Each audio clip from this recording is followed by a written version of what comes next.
There is a unique power to sacred stories. You see, they aren't just records of a distant past. They are living narratives that continue to shape our identity, our cultures, and our deepest beliefs. And yet, these very texts are also arenas for interpretation, for contestation.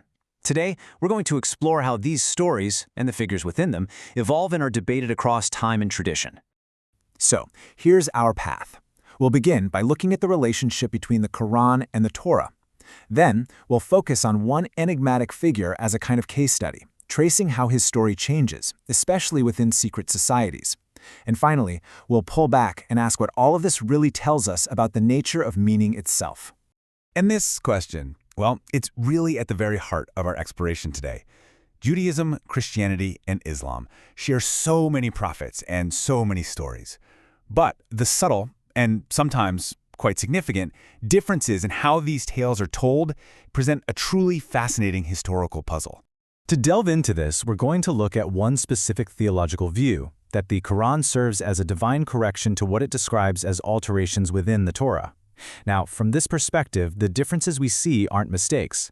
They're intentional clarifications of what was an original, pure revelation. This slide really brings the issue into sharp focus by showing some key narrative differences. Take, for instance, the creator of the golden calf. The Torah implicates Aaron, but the Quranic account completely exonerates him, placing the blame instead on a figure named Samiri. Or think about the son Abraham is commanded to sacrifice. In the Torah, it's identified as Isaac. In the Quran, it's Ishmael. Now, these aren't minor details, not at all. They carry immense theological weight.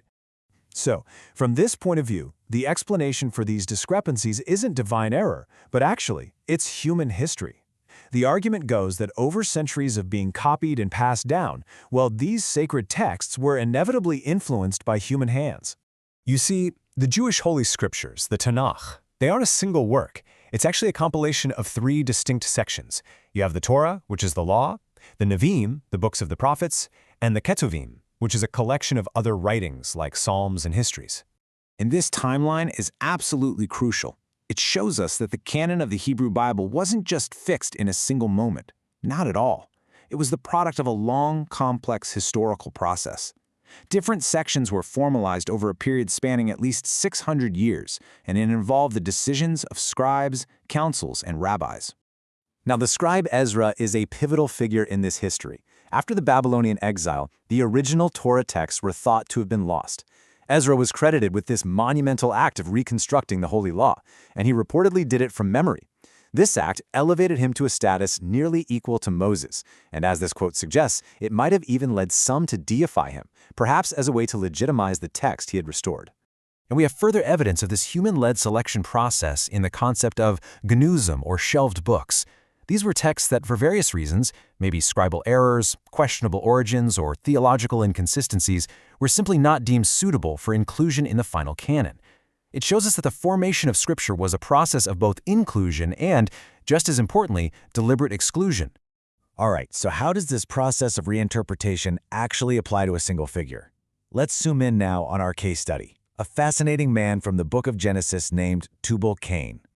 We're introduced to Tubal Kain in the book of Genesis. In this one brief but incredibly potent verse, he's named as the progenitor of all metalworking.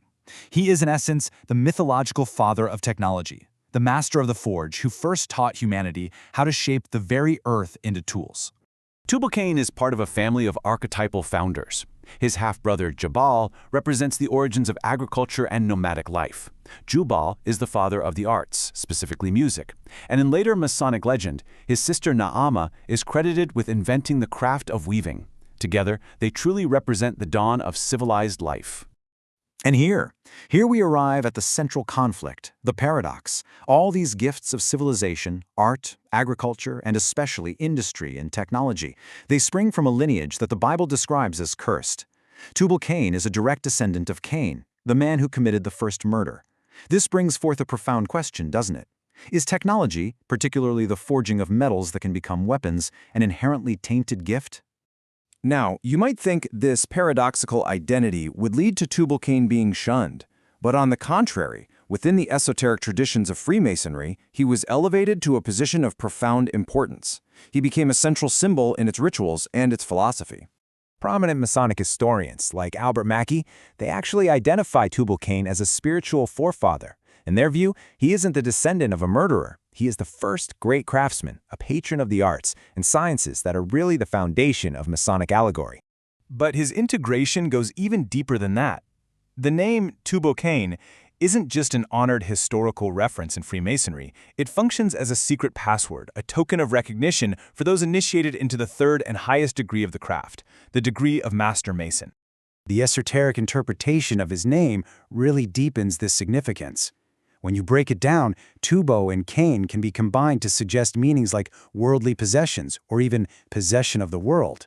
Now, for the Freemason, this doesn't imply material greed. It implies mastery over the material world, and by extension, mastery over one's own base passions in nature. A symbol this potent, derived from such a controversial lineage, well, it inevitably becomes a point of contention. And so, the legacy of Tubal Kain has been fiercely debated and interpreted in radically different ways, both within and outside of the Masonic fraternity. And this illustrates the schism in his identity perfectly. On one side, you have the Masonic view, which venerates him as a teacher and a symbol of knowledge. On the other, critics, often citing the first-century historian Josephus, see him as a product of a wicked lineage, the inventor of weapons, and a leader into vice and cunning craftiness.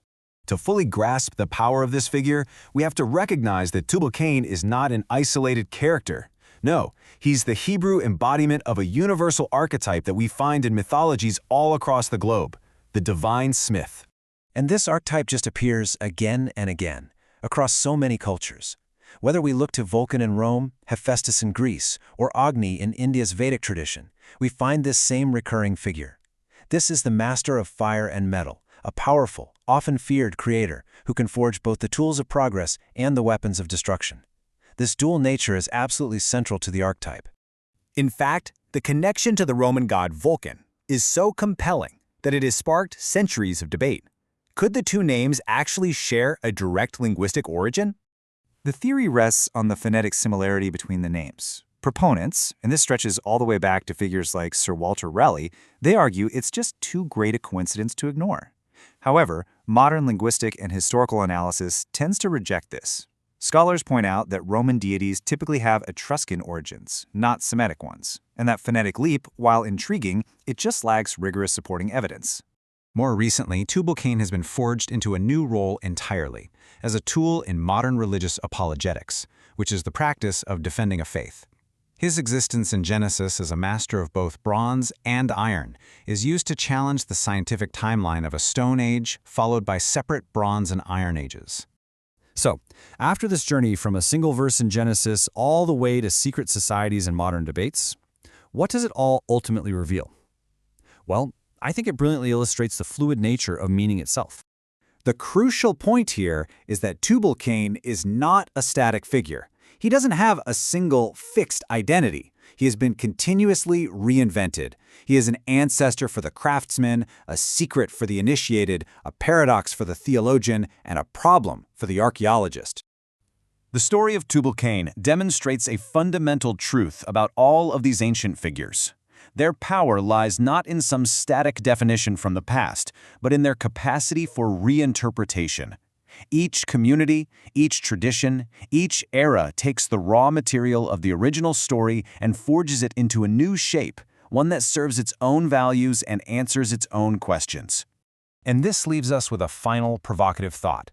The journey of Tubal Kain, from a brief mention to a figure of immense symbolic weight, reveals this powerful dance between story and belief. And it forces us to ask, if one name can be forged into so many different meanings, what does that reveal about the stories we tell ourselves?